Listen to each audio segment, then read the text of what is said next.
Bir neçə ay bundan qabaq Anakür Beynəlxalq Ekologiya Fondu Aysər Azərbaycanın maliyyələşdirdiyi layihənin icrasına başlayıb. Layihənin adı kənd təsərrüfatında təbiəti qoruyucu və onun mühafizə edici tədbirləri barədə fermerlərin və onların uşaqlarının maarifləndirilməsi olub.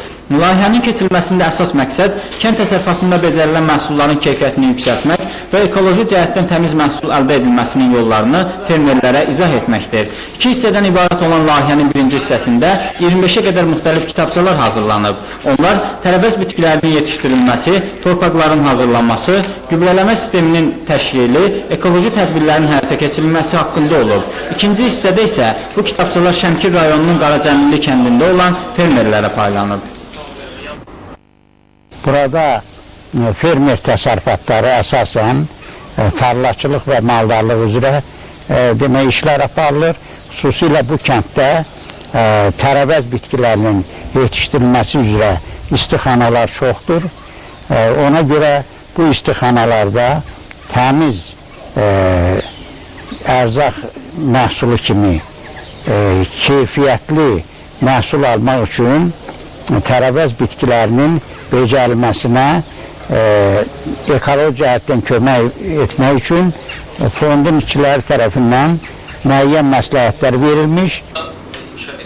Seminarda Aysər Azərbaycandan monitoring qrupunun üzvü Əli İskəndər Zülfüqarzadə və 30 nəfərə yaxın fermer təsərrüfatının nümayəndələri iştirak edirdi. Fermerlər öz təsərrüfatlarında rastlaşdıqları problemlər haqqında danışdılar və mütəxəssislərdən lazımi məsləhətlər aldılar. Əvvəldən düzdür, ekologiya haqqında bizim səthi biliklərimiz var idi. Amma bu Anakür Beynəlxalq Fondunun bizdə bu 2 gündür.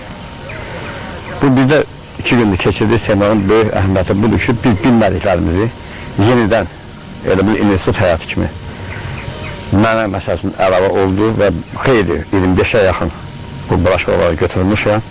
Bunda örtülü sahədə, istixanada, açıq sahədə, sonra zəhərli və kimya maddələrdən istifadə qaydalarının daha müasir, geniş bilgiyə nail olmuşam.